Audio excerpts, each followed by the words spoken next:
नमस्ते दोस्तों। ने घर खरीदा, सारे पैसे दे दिए, पर गवर्नमेंट कहती है कि आप ऑफिशियली उसके मालिक नहीं बन सकते। क्यों? क्योंकि उनके पुराने रिकॉर्ड्स में कोई छोटी सी क्लेरिकल एरर है। फ्रस्ट्रेटिंग है ना?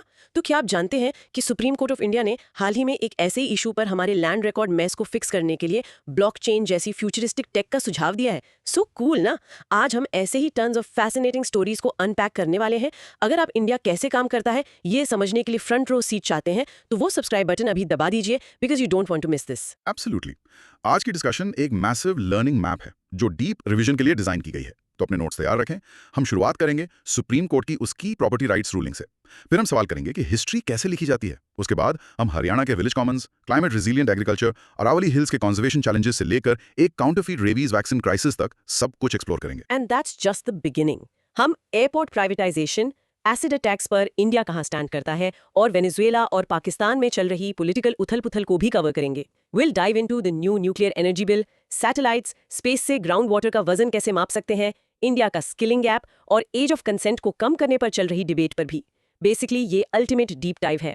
तो चलिए शुरू करते हैं। ओके, तो चलिए अपना पहला बड़ा टॉपिक अनपैक करते हैं। स्निपेट का टाइटल है what did the supreme court rule in Samiullah versus state of Bihar. Broad micro theme, law and governance. तो इसकी सिंपल डेफिनेशन क्या है? ये केस बिहार के 2019 के प्रॉपर्टी रजिस्ट्रेशन रूल्स के बारे में है, जिसे सुप्रीम कोर्ट ने पूरी तरह से स्ट्राइक डाउन कर दिया। रूल बेसिकली ये था कि अपनी प्रॉपर्टी रजिस्टर कराने के लिए आपको म्यूटेशन प्रूफ दिखाना ही होगा। एग्जैक्टली और जो एग्जाम्पल मैंने इंट्रो में दिया था वो एकदम परफेक्ट है।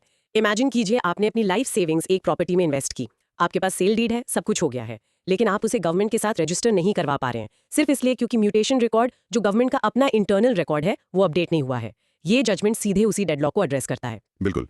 तो चलिए कंटेंट डिस्कशन में आते हैं। सुप्रीम कोर्ट के डिसीजन के पीछे कोर लॉजिक क्या था? इंट्रोडक्शन तो केस खुद ही है। Samiullah versus state of Bihar, SC का 2019 के बिहार रजिस्ट्रेशन रूल्स को स्ट्राइक डाउन करने का मूव एक मेजर स्टेटमेंट था। हाँ, और कोर लॉजिक एक फंडामेंटल लीगल प्रिंसिपल पर टिका था। कोर्ट ने कहा कि रजिस्ट्रेशन एक्ट ऑफ 1908 का काम सिर्फ डॉक्यूमेंट को रजिस्टर करना है। ये एक रिकॉर्ड कीपिंग फंक्शन है। इसका काम प्रॉपर्टी का टाइटल या अल्टीमेट ओनरशिप तय करना नहीं है। अच्छा, तो यह सेपरेशन ऑफ पावर्स वाली बात आ गई। तो फिर टाइटल कौन डिसाइड करता है? यही तो की कंक्लूजन है।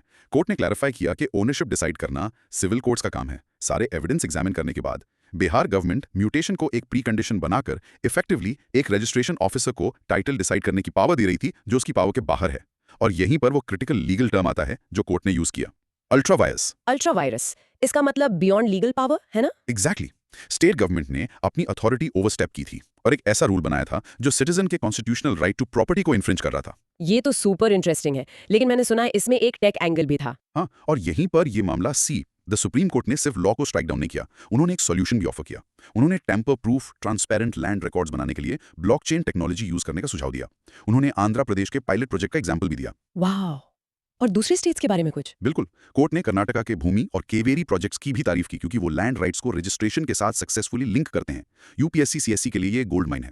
ये गवर्नेंस, टेक्नोलॉजी और फंडामेंटल राइट्स को कनेक्ट करता है। प्रीलिम्स में अल्ट्रा वायरस पर सवाल आ सकता है और मेंस जीएस 2 में ई गवर्नेंस, जुडिशियल रिव्यू और प्रॉपर्टी राइट्स पर ये एक परफेक्ट एग्जाम्पल है। Got it. ओके दोस्तों, पहले प्रैक्टिस क्यू का टाइम है। अब पॉज कीजिए और इस पार्ट को जोर से बोलकर प्रैक्टिस कीजिए। The supreme Court declared the rules ultra vires because they went beyond the scope of the Registration Act 1908 and encroached upon the jurisdiction of civil courts. Fantastic. तो इस स्निपेट पर एक mini recap. In short, the supreme Court ने property registration और title determination के बीच के crucial difference को रीएस्टैब्लिश किया और बेहतर गवर्नेंस के लिए ब्लॉकचेन जैसी टेक्नोलॉजिकल सॉल्यूशंस को अपनाने पर जोर दिया। अपने अगले स्निपेट की तरफ बढ़ते हैं। टाइटल है past, present, future, the dangerous path of distorted history.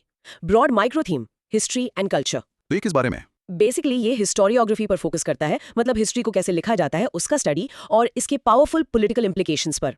ये बताता है कि कैसे हिस्ट्री को तोड़ मरोड़ कर पेश करने से सोसाइटी में डीप सीटेड और गलत आइडियाज बनते हैं। और इसका एक बहुत अच्छा एग्जाम्पल है।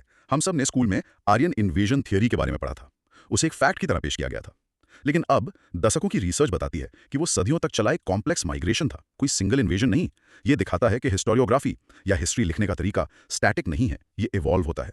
समझे? That's a perfect example. चलिए कंटेंट डिस्कशन शुरू करते हैं। इंट्रोडक्शन ये है कि हिस्ट्री सिर्फ डेट्स और राजाओं की लिस्ट नहीं है, ये एक नैरेटिव है, और उस नैरेटिव को कौन कंट्रोल कर रहा है ये बहुत पावरफुल है। इस स्निपेट का कोर लॉजिक एक कॉलोनियल हिस्टोरियन जेम्स मिल से शुरू होता है। उन्होंने इंडियन हिस्ट्री को 3 साफ सुथरे पीरियड्स में बांटा, हिंदू, मुस्लिम और ब्रिटिश। सुप्रीम कोर्ट खुद और ज्यादातर मॉडर्न हिस्टोरियंस इस पीरियडाइजेशन को हेवीली क्रिटिसाइज करते हैं। क्यों? इसमें क्या प्रॉब्लम है? प्रॉब्लम यह है कि ये एक फॉल्स बाइनरी बनाता है, हम बनाम वो की भावना रिलीजन के आधार पे, जो कि पास्ट में लोग खुद को वैसे नहीं दिखते थे। ये एक मॉडर्न कॉन्फ्लिक्ट को पास्ट पर थोपने जैसा है। अच्छा, सोर्स में कुछ लिंग्विस्टिक फैक्ट्स का भी मेंशन था, राइट? यस, और ये मिथ्स को डिबंक करने के लिए क्रूशल हैं। फॉर एग्जांपल, इंडो एरियन एक लैंग्वेज फैमिली को रेफर करता है जो ईरानियन आर्यन लैंग्वेज फैमिली से रिलेटेड है। ये कोई रेशियल कैटेगरी नहीं है। सिमिलरली, हिंदू शब्द ओरिजिनली एक ज्योग्राफिकल टर्म था जो पर्शियंस इंडस नदी के पार रहने वाले लोगों के लिए यूज करते थे। इन फैक्ट्स को जानना एसेंशियल है। तो कंक्लूजन क्या है इस स्निपेट का? कंक्लूजन ये है कि हिस्ट्री को क्रिटिकली पढ़ना चाहिए। स्निपेट में पावरफुल वुमेन जैसे 5th सेंचुरी की क्वीन रीजेंट प्रभावती गुप्ता और भक्ति सेंट्स जैसे आंदल, लाल देद और मीराबाई का भी जिक्र है, जो हमें याद दिलाता है कि हिस्ट्री सिर्फ पावरफुल पुरुषों की कहानी नहीं है। यूपीएससी के लिए ये GS1 हिस्ट्री और एसए पेपर के लिए क्रिटिकल है, जहां आपको एनालिटिकल डेप्थ दिखानी होती है। Powerful stuff. Alright everyone, rehearse करने का टाइम है। प्रैक्टिस कीजिए। James Mill's periodisation of Indian history is critiqued for creating false religious binaries and projecting modern communal identities onto the past. Great. और mini recap के लिए, in short, history writing is never neutral. हमें colonial era interpretations को critically examine करना चाहिए ताकि हम अपने पास की एक एक्यूरेट और नुआंस अंडरस्टैंडिंग डेवलप कर सकें। ओके, चलिए अपना अगला स्निपेट अनपैक करते हैं। From encroachment to legal ownership, broad micro theme, social justice and legislation. इसकी डेफिनेशन काफी डायरेक्ट है। ये हरियाणा गवर्नमेंट द्वारा किए गए लीगल चेंजेस के बारे में है ताकि शामिलात देह पर हुए अनऑथराइज्ड ऑक्यूपेशंस को रेगुलराइज या लीगल बनाया जा सके। और ये शामिलात देह क्या है? ये गांव की कॉमन लैंड होती है। मैं एक सिंपल रियल लाइफ सिनेरियो देता हूँ। इमेजिन कीजिए एक गांव में कॉमन लैंड का एक बड़ा पीस है जो मवेशी चराने या कम्युनिटी फंक्शंस के लिए है। लेकिन पिछले 30-40 सालों में कुछ परिवारों ने उसके कुछ हिस्सों पर अपने घर बना लिए। टेक्निकली ये एक इलीगल एनक्रोचमेंट है। अब गवर्नमेंट एक पॉलिसी ला रही है जो कहती है, ठीक है, एक सर्टेन अमाउंट ऑफ मनी पे कीजिए और हम आपको उस जमीन का लीगल ओनर बना देंगे जिस पर आपने कब्जा किया है। एग्जैक्टली यही हो रहा है। ये तो एक बहुत बड़ा पॉलिसी चेंज लगता है। चलिए इसे डिस्कस करते हैं। हैवी। इसका इंट्रोडक्शन है Haryana village common lands regulation act 1961 में किया गया अमेंडमेंट। कोर लॉजिक है इन अनऑथराइज्ड ऑक्यूपेशंस का रेगुलराइजेशन। की टर्म यहाँ है शामिलात दे, ग्राम पंचायत द्वारा मैनेज की जाने वाली कॉमन लैंड्स, याद रखना। लेकिन हमारे एनालिसिस के लिए सबसे इंपॉर्टेंट पार्ट है इसके सोशल इंपैक्ट पर कंक्लूजन। ये एक मेजर पॉलिसी शिफ्ट रिप्रेजेंट करता है। शिफ्ट कहाँ से कहाँ तक? पहले फोकस रेस्टिट्यूशन पर था। आइडिया था इन कॉमन लैंड्स को प्रोटेक्ट करना, इंक्रोचमेंट्स हटाना और लैंड को लैंडलेस, पर्टिकुलरली दलित्स को रीडिस्ट्रीब्यूट करना। अब फोकस मार्केट बेस्ड रेगुलराइजेशन पर शिफ्ट हो गया है। मतलब अगर आपने लैंड ऑक्यूपाई की है और आपके पास पैसे हैं तो आप लीगल ओनरशिप खरीद सकते हैं। ये कॉमन लैंड्स को मैनेज करने के सोशल जस्टिस ऑब्जेक्टिव को पूरी तरह से बदल देता है। अच्छा, तो सोशल इक्विटी से मार्केट बेस्ड सोल्यूशन की तरफ शिफ्ट। बिल्कुल। स्निपेट में इसे मध्य प्रदेश की चरनोई लैंड और तमिलनाडु की पंचामी लैंड्स जैसी स्कीम से कंपेयर भी किया गया है जो स्पेसिफिकली ऑप्रेस कम्युनिटीज के लिए एमार्क थी। ये GS2 सोशल जस्टिस और GS3 लैंड रिफॉर्म्स के लिए बहुत रेलेवेंट है। I see. Okay, time for a practice Q. Practice कीजिए। The policy on shamilat deh in Haryana is shifting from a model of restitution for the landless and Dalits to a model of market based regularisation for existing occupants. Perfect. तो mini recap है। In short, Haryana के law में amendment village commons को social equity के लिए protect करने से हटकर पेमेंट के जरिए इंक्रोचमेंट को लीगलाइज करने की एक सिग्निफिकेंट पॉलिसी चेंज को दर्शाता है। चलिए एक ऐसे टॉपिक पर चलते हैं जो इंडिया के फ्यूचर के लिए क्रिटिकल है।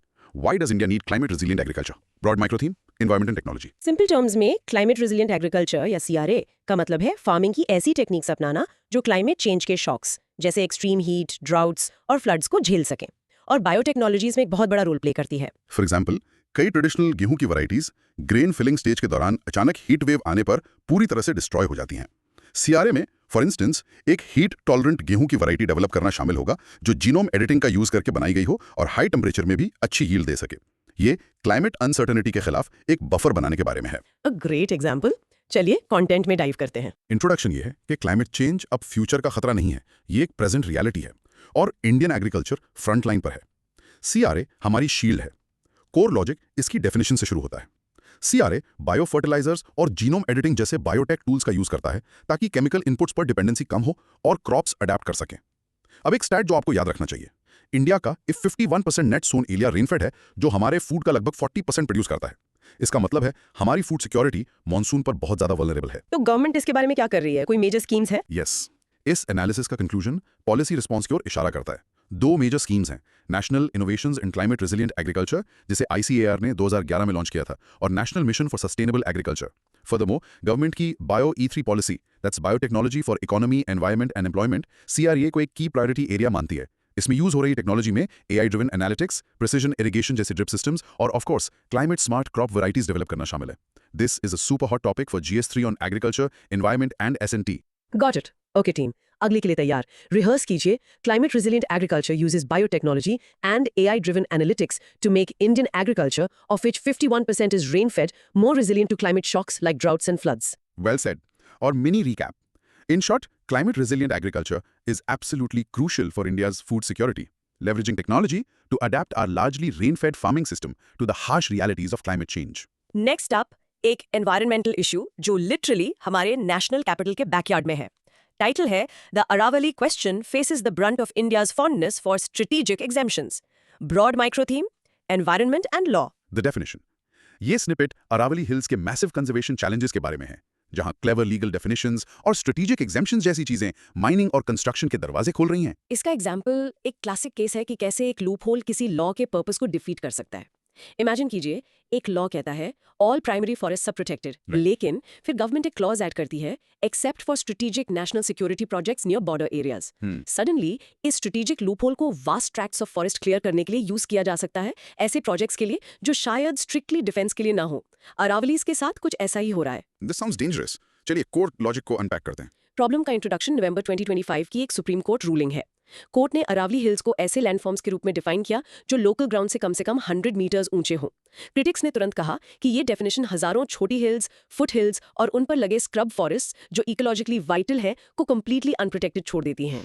वाओ, तो एक सिंपल डेफिनेशन इतना कुछ एक्सक्लूड कर सकती है। स्ट्रेटेजिक एग्जेम्पशंस का क्या? वो कोर लॉजिक का दूसरा और ज्यादा डेंजरस पार्ट है। MMDR एक्ट जो माइनिंग को गवर्न करता है में एक प्रोविजन है जो लिथियम जैसे क्रिटिकल एंड स्ट्रेटेजिक मिनरल्स की माइनिंग को इकोलॉजिकली इनवायलेट एरियाज में भी अलाउ करता है। ये एक बहुत बड़ा लूप होल है और ये सिर्फ एक लॉ नहीं है। फॉरेस्ट कंजर्वेशन अमेंडमेंट एक्ट 2023 भी बॉर्डर्स के पास की लैंड को एग्जेम्पशंस देता है। कंक्लूजन ये है कि स्ट्रेटेजिक टर्म को एक कैच ऑल की तरह यूज किया जा रहा है ताकि एनवायरमेंटल इंपैक्ट असेसमेंट्स यानी EIA जैसी एनवायरमेंटल स्क्रूटनी को बाईपास किया जा सके। And we must remember geographically Aravallis NCR के लिए ग्रीन लंग्स हैं और थार डेजर्ट को रोकने वाला एकमात्र barrier. For UPSC GS3 environment ये एनवायरमेंटल लॉज के डाइल्यूशन पर एक क्रिटिकल टॉपिक है। एक कॉम्प्लेक्स लेकिन इंपॉर्टेंट सेंटेंस है, प्रैक्टिस के लिए रिहर्स कीजिए। The Supreme Court's 100-meter definition for Aravali Hills, combined with strategic exemptions in the MMDR and Forest Conservation Acts, creates legal loopholes that threaten the entire ecosystem. Excellent. Mini recap. In short, legal loopholes, including narrow definitions and broad strategic exemptions, are systematically undermining the protection of the ecologically crucial Aravali Range. अब एक बहुत ही alarming public health issue पर. Snippet title: What went wrong with a rabies vaccine batch? Broad micro theme: Health and governance. The basic definition है कि ये snippet दो चीजों पर फोकस करता है। इंडिया में अभेराब नाम की रेबीज वैक्सीन के एक काउंटरफीट या फेक बैच का सर्कुलेशन और रेबीज जो broader public health challenge pose करता है। इसे पर्सपेक्टिव में रखने के लिए टेरिफाइंग एग्जांपल, किसी को एक स्ट्रे डॉग काट लेता है, वो हॉस्पिटल भागते हैं और एंटी रेबीज वैक्सीन का फुल कोर्स लेते हैं ये सोचकर कि वो 100% सेफ है। लेकिन अगर वो वैक्सीन एक काउंटरफीट बैच से थी तो एक 100% प्रिवेंटेबल डिजीज सडनली 100% फेटल बन जाती है। सिम्टम्स आने के बाद रेबीज का कोई क्योर नहीं है। That's the gravity we are talking about. Precisely. चलिए कंटेंट डिस्कस करते हैं। इंट्रोडक्शन है, कॉन्टेक्स्ट। अभी रेबीज वैक्सीन का एक काउंटरफीट बैच सर्कुलेशन में पाया गया। ये स्पेशली शॉकिंग है जब आप WHO का एक स्टैटिस्टिक देखते हैं। इंडिया में ग्लोबल रेबीज डेथ्स का स्टैगरिंग 36% होता है। कोर लॉजिक डिजीज को समझने में है। रेबीज 100% फेटल है, लेकिन टाइमली वैक्सीनेशन से 100% प्रिवेंटेबल भी। वैक्सीन एक इनएक्टिवेटेड वायरस होती है, so it's very safe. I believe vaccine shots का एक स्पेसिफिक स्केड्यूल होता है। यस, और ये प्रीलिम्स के लिए एक अच्छा फैक्टॉइड है। पोस्ट एक्सपोजर प्रोफिलैक्सिस या पेप रेजिमेंट में बाइट के बाद डे 0, 3, 7, 14 और 28 पर शॉट्स लगते हैं। इस इशू का कंक्लूजन इंडिया के पॉलिसी रिस्पॉन्स के बारे में है। हमारे पास एक national action plan for rabies elimination जिसका गोल 2030 तक डॉग मीडिएटेड रेबीज को खत्म करना है। ये प्लान एक बहुत इंपॉर्टेंट कॉन्सेप्ट पर बेस्ड है जिसे वन हेल्थ अप्रोच कहते हैं। One health. हाँ, ये अप्रोच रिकॉग्नाइज करता है कि ह्यूमन हेल्थ, एनिमल हेल्थ और एनवायरमेंटल हेल्थ सब इंटरकनेक्टेड हैं। फॉर UPSC GS2 हेल्थ ये एक प्राइम टॉपिक है जो drug regulation, public health infrastructure और वन हेल्थ मॉडल को कवर करता है। ओके, चलिए इस की टेकअवे को प्रैक्टिस करते हैं। रिहर्स कीजिए। India, which accounts for 36% of global rabies deaths, aims to eliminate dog-mediated rabies by 2030 using an integrated One Health approach, but the issue of counterfeit vaccines threatens this goal. Perfect. Mini recap. In short, the circulation of counterfeit rabies vaccines highlights major gaps in drug regulation and public health infrastructure, jeopardizing efforts to control 100% preventable disease. Next up चलिए aviation sector की बात करते हैं। Snippet का title है Which are the airports being privatized? Broad micro theme, economy and policy. Basically ये India में airport privatisation के तीसरे राउंड के बारे में है जो नेशनल मोनेटाइजेशन पाइपलाइन या NMP के अंडर हो रहा है। हम इस राउंड में 11 एयरपोर्ट्स की बात कर रहे हैं जिसमें अमृतसर और वाराणसी जैसे मेजर वंस भी शामिल हैं। और एक पैसेंजर के लिए इसका रियल लाइफ एग्जाम्पल ये है कि यूजर डेवलपमेंट फी या UDF जो आप अपनी फ्लाइट टिकट के पार्ट के रूप में पे करते हैं वो डायरेक्टली इस बात से इम्पैक्ट होता है कि एयरपोर्ट कौन चला रहा है। एक प्राइवेट ऑपरेटर शायद एक फैंसियर टर्मिनल में इन्वेस्ट करे लेकिन उसकी कॉस्ट पैसेंजर से इन्हीं फीस के जरिए रिकवर की जाएगी। That make sense. तो कोर लॉजिक क्या है यहाँ, या क्या प्राइवेटाइजेशन का मॉडल पहले जैसा ही है? नो, और यही डिस्कशन का की पॉइंट है। इंट्रोडक्शन है प्राइवेटाइजेशन का तीसरा round, but the core logic is the significant model shift. पहले के बड़े प्राइवेटाइजेशंस जैसे दिल्ली और मुंबई एयरपोर्ट्स के लिए गवर्नमेंट ने रेवेन्यू शेयर मॉडल यूज किया था। अब वो एक पर पैसेंजर फी मॉडल पर शिफ्ट हो गए हैं। और ये पर पैसेंजर फी मॉडल कैसे काम करता है? इस मॉडल में जो कंपनी पर पैसेंजर हाईएस्ट फी बिड करती है वो कॉन्ट्रैक्ट जीत जाती है।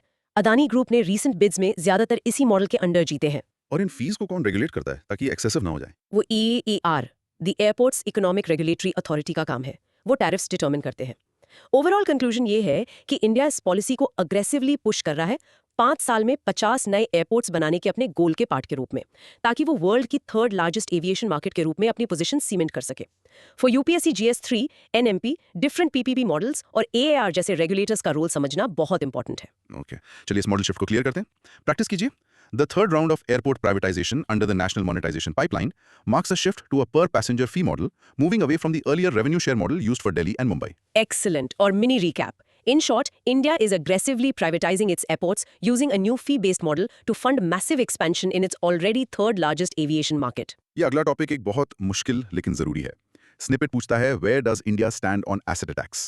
Broad micro theme, social justice and law. ये एक brutal reality है और हमें डेटा और लॉज को देखना होगा। चलिए डेटा से एक हार्ड ईटिंग एग्जाम्पल से शुरू करते हैं। NCRB 2023 रिपोर्ट 207 रिपोर्टेड केसेस दिखाती हैं, but here the shocking part, उसी साल सिर्फ 16 कन्विक्शंस हुए, जबकि 27 केसेस एक्विटल में एंड हुए।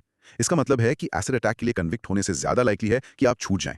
This points to a massive failure in the justice delivery system. लेकिन लॉज तो स्ट्रिक्टर बनाए गए हैं ना? यस, दे हैव, और यही हमारी डिस्कशन का कोर है। इंट्रोडक्शन है शॉकिंग डेटा, कोर लॉजिक है लॉ और रियलिटी के बीच का गैप। एक तरफ नए भारतीय न्याय संहिता BNS का सेक्शन 124 10 साल की मिनिमम पनिशमेंट मैंडेट करता है, जो लाइफ इंप्रिजनमेंट तक जा सकती है। सुप्रीम कोर्ट ने भी 2013 में एसिड सेल्स पर स्ट्रिक्ट रेगुलेशन का ऑर्डर दिया था, बायर से ID प्रूफ रिक्वायर करते हुए। लेकिन दूसरी तरफ ग्राउंड पर इन रूल्स का इंप्लीमेंटेशन एक्सट्रीमली पुअर है। तो क्या कोई ऐसा देश है जिसने इसे सक्सेसफुली टैकल किया है? यस, और यही यहाँ पावरफुल कंक्लूजन है। बांग्लादेश एक केस स्टडी ऑफर करता है। उन्होंने एसिड अटैक्स को इनक्रेडिबल 77% तक कम कर दिया। कैसे? एक टू प्रोंग्ड अप्रोच से। एक्सट्रीमली स्ट्रिंजेंट लॉज जिसमें डेथ पेनल्टी और इलीगली एसिड बेचने वाली शॉप्स को सील करना शामिल है, combined with massive public awareness campaigns. ये कॉन्ट्रास्ट GSINA सोशल इश्यूज और GS2 जस्टिस के लिए हाईली रेलेवेंट है।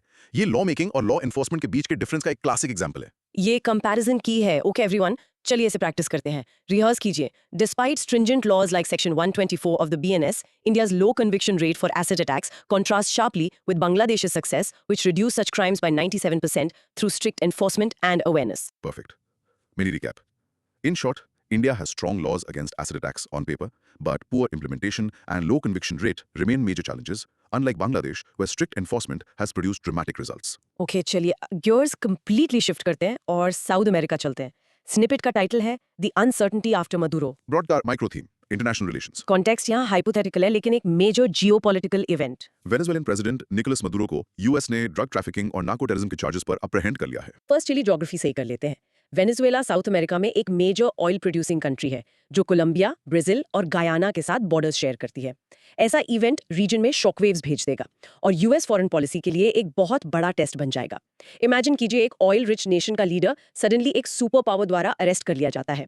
ऑयल मार्केट्स और रीजनल स्टेबिलिटी में इमीडिएट केओस होगा। तो US पॉलिसी के लिए कोर इशू क्या है? डिस्कशन यहाँ US फॉरेन पॉलिसी के भीतर एक डीप कॉन्फ्लिक्ट के अराउंड घूमती है। इंट्रोडक्शन है event itself. Core logic US में दो अपोजिंग कैंप्स के बीच टेंशन है। एक तरफ रेजिम चेंज हॉक्स हैं, जैसे सेनेटर मार्को रूबियो, जो हॉस्टाइल गवर्नमेंट्स को हटाने के लिए एक्टिव इंटरवेंशन एडवोकेट करते हैं। दूसरी तरफ अमेरिका फर्स्ट आइसोलेशनिस्ट सेंटिमेंट है, जो फॉरेन कॉन्फ्लिक्ट्स में इन्वॉल्व होने के खिलाफ आर्ग्यू करता है। ये US के नेक्स्ट मूव के बारे में ह्यूज अनसर्टेनिटी क्रिएट करता है। कंक्लूजन जो सोच से लिया गया है वो हिस्ट्री से एक वार्निंग है। ये इराक, अफगानिस्तान और लीबिया में 2011 में US इंटरवेंशन से पैरेलल ड्रॉ करता है। ये सभी वाइडली नेशन बिल्डिंग में फेलियर्स के रूप में देखे जाते हैं। ये क्रिटिकल क्वेश्चन उठाता है, अगर आप सक्सेसफुली एक रेजिम हटा भी देते हैं तो उसके बाद क्या? पावर वैक्यूम कौन फिल करता है? For UPSC GS second IR, ये जियोपॉलिटिक्स, US फॉरेन पॉलिसी और इंटरवेंशनिज्म की हिस्ट्री पर क्लासिक मटेरियल है। The historical parallel is very important. चलिए इसे प्रैक्टिस करते हैं। रिहर्स कीजिए। The apprehension of Venezuelan President Maduro would highlight the deep tension in US foreign policy between regime change hawks and America First isolationists, with historical parallels to failed nation-building interventions in Iraq and Libya. Excellent. Mini recap. In short, the hypothetical situation in Venezuela serves as a major geopolitical flashpoint. forcing a critical debate on the effectiveness and disastrous consequences of US-led regime change interventions. International affairs को continue करते हुए चलिए अपने immediate neighbourhood को देखते हैं। Snippet है political instability, constitutional change and the military's hold over Pakistan. Broad micro theme international relations. The defining event यहाँ ये है कि जनरल आसिम मुनीर को पहला ever chief of defence force CDF appoint किया गया है, जबकि वो आर्मी चीफ COES भी बने रहेंगे। ये 27th अमेंडमेंट के जरिए किया गया है और इसने मिलिट्री के हाथों में पावर को और सेंट्रलाइज कर दिया है। ये पाकिस्तान के लिए एक फेमिलियर स्टोरी लगती है। मिलिट्री ने हमेशा एक बहुत बड़ा रोल प्ले किया है ना। फॉर एग्जाम्पल, पहला मार्शल लॉ 1958 में लगा था। एग्जैक्टली। हिस्ट्री प्रेजेंट को समझने की है। चलिए डिस्कशन को ब्रेक डाउन करते हैं। इंट्रोडक्शन है करंट इवेंट, CDF पोस्ट का क्रिएशन। कोर लॉजिक ये है कि ये कोई न्यू फिनोमेना नहीं है, बल्कि एक हिस्टोरिकल पैटर्न का कंटिन्यूएशन है। आपने 1958 के मार्शल लॉ का मेंशन किया, फिर 1971 वॉर जिससे बांग्लादेश बना, और 1977 में जियाउल हक का मिलिट्री कू। सोर्स में कुछ की मिलिट्री ऑपरेशंस का भी जिक्र है। 1965 में ऑपरेशन जिब्राल्टर और 1999 कारगिल कॉन्फ्लिक्ट का कोड नेम ऑपरेशन कोह-ए-पमा। तो कंक्लूजन क्या है? इस सिस्टम को हम क्या कहते हैं? कंक्लूजन ये है कि पाकिस्तान एक रिकरिंग साइकिल में ऑपरेट करता है, जहां वीक सिविलियन गवर्नमेंट्स पर एक पावरफुल मिलिट्री एस्टैब्लिशमेंट डोमिनेट करती है। इसके लिए पॉलिटिकल साइंस टर्म है हाइब्रिड रिजीम। सरफेस पर ये एक डेमोक्रेसी की तरह दिखता है, इलेक्शंस और पार्लियामेंट के साथ, लेकिन real power the deep state military के पास रहती है। फॉर UPSC एस्पिरेंट्स, पाकिस्तान में मिलिट्री का रोल समझना इंडिया की फॉरेन और सिक्योरिटी पॉलिसी के लिए एब्सोल्युटली फंडामेंटल है। This is a core topic for GS2, India and it's neighbourhood. Okay, वो टर्म हाइब्रिड रिजीम इंपॉर्टेंट है। चलिए प्रैक्टिस करते हैं। रिहर्स कीजिए। The appointment of a single chief of defense force and army chief in Pakistan via the 27th Amendment reinforces its historical identity as a hybrid regime where the military establishment consistently dominates the civilian government. Well put. और mini recap. In short, recent constitutional changes in Pakistan further entrench the military's deep-rooted power, continuing a long historical cycle of political instability and military dominance. All right, let's move to a potentially game-changing bill in India's energy sector. Snippet 11 is, what does the SHANTI bill change? Broad micro theme, science and technology, governance. First off, SHANTI का मतलब है Sustainable Harnessing and Advancement of Nuclear Energy in India, और जो single biggest change ये propose करता है वो ये है, ये कंप्लीट स्टेट मोनोपोली को खत्म करता है और प्राइवेट और इवन फॉरेन कंपनीज को न्यूक्लियर पावर जनरेशन में आने की इजाजत देता है। This is a massive shift. It's huge. Imagine कीजिए टाटा पावर या रिलायंस इंडस्ट्रीज जैसी प्राइवेट कंपनीज पोटेंशियली एक न्यूक्लियर पावर प्लांट ओन और ऑपरेट कर रही हैं। ये वो फ्यूचर है जो ये बिल इमेजिन करता है, लेकिन गवर्नमेंट पूरी तरह से कंट्रोल नहीं छोड़ रही है। ओके, चलिए बिल की डिटेल्स में जाते हैं। कोर चेंजेस क्या हैं? इंट्रोडक्शन है स्टेट मोनोपोली का एंड। अब कोर लॉजिक पर आते हैं, जिसके 3 की पार्ट्स है। फर्स्ट, जबकि प्राइवेट फर्म्स प्लांट्स ओन और ऑपरेट कर सकती हैं, government nuclear fuel, waste management और हैवी वाटर प्रोडक्शन जैसे सेंसिटिव एरियाज पर 51% कंट्रोल रिटेन करेगी। सेकंड, एक मेजर रेगुलेटरी चेंज है। AERB या एटॉमिक एनर्जी रेगुलेटरी बोर्ड को स्टैट्यूटरी स्टेटस दिया जाएगा। ये एक बड़ी बात है क्योंकि ये AERB को पार्लियामेंट के प्रति अकाउंटेबल बनाता है, सिर्फ गवर्नमेंट के प्रति नहीं, जिससे उसकी इंडिपेंडेंस बढ़ती है। What about the most contentious issue in nuclear energy? Liability in case of an accident. वो तीसरा और मोस्ट क्रूशियल पार्ट है जो कंक्लूजन की तरफ ले जाता है। बिल ऑपरेटर की लाइबिलिटी को बड़े प्लान्स के लिए 3000 करोड़ रुपीस पर कैप करता है, बट मोर इंपॉर्टेंटली ये सप्लायर लाइबिलिटी को पूरी तरह से हटा देता है। ये 2010 के civil liability for nuclear damage act से एक मेजर डिपार्चर है, जिसमें फॉरेन सप्लायर्स को रिस्पॉन्सिबल ठहराया गया था और जो वेस्टिंग हाउस जैसी कंपनीज के लिए एक बहुत बड़ा रोड ब्लॉक था। Bill small modular reactors SMRS और थोरियम फ्यूल साइकिल जैसी न्यू टेक पर भी फोकस शिफ्ट करता है।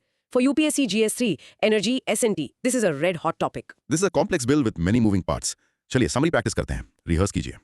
The Shanti Bill aims to privatize nuclear power generation by ending the state monopoly, giving statutory status to the AERB, removing supplier liability, and promoting new technologies like SMRS and the thorium fuel cycle. Perfect. Mini recap. In short, the SHANTI bill is a landmark reform designed to attract massive private and foreign investment into India's nuclear power sector by completely overhauling its legal and liability framework. Next, let's look down at our planet from space. The snippet is what remote sensing reveals about plants, forests, and minerals from space. Broad micro theme, science and technology. Remote sensing का basic principle है कि satellites पर लगे sensors spectral signatures detect करते हैं। इसे अर्थ पर हर material के यूनिक लाइट फिंगरप्रिंट की तरह सोचिए। डिफरेंट मटेरियल्स लाइट की डिफरेंट वेवलेंथ्स को एक स्पेसिफिक तरीके से रिफ्लेक्ट करते हैं। That's a great analogy. So, for example, एक सैटेलाइट को कैसे पता चलेगा कि कोई फॉरेस्ट हेल्दी है या मर रहा है? Perfect question. Healthy plants chlorophyll से भरे होते हैं। क्लोरोफिल फोटोसिंथेसिस के लिए रेड लाइट एब्जॉर्ब करने में ग्रेट है, लेकिन वो बहुत सारी नियर इंफ्रारेड या NIR लाइट रिफ्लेक्ट करता है जो हमारी आंखों को इनविजिबल है। तो एक सैटेलाइट सेंसर मेजर करता है कि कितनी NIR रिफ्लेक्ट हो रही है। हाई NIR रिफ्लेक्शन का मतलब है एक हेल्दी डेंस फॉरेस्ट। इस मेजरमेंट को एक इंडेक्स में कैलकुलेट किया जाता है जिसे NDVI या नॉर्मलाइज्ड डिफरेंस वेजिटेशन इंडेक्स कहते हैं। So NDVI for forests. What about mapping water or floods? Let's break down the applications in our discussion. Introduction है spectral signatures का principle, core logic different applications को cover करता है। Water bodies के लिए हम NDWI नामक इंडेक्स यूज करते हैं जो ग्रीन लाइट और NAIR रिफ्लेक्शन को कंपेयर करता है। फ्लड्स मैप करने के लिए स्पेशली मॉनसून में जब क्लाउड्स होते हैं हम SAR या सिंथेटिक एपर्चर रेडार यूज करते हैं। रेडार क्लाउड्स के आर पार देख सकता है और रेडार के लिए काम वाटर एक स्मूथ ब्लैक सरफेस की तरह दिखता है जिससे फ्लडेड एरियाज को मैप करना बहुत ईजी हो जाता है। But here's the conclusion, where it gets mind-blowing.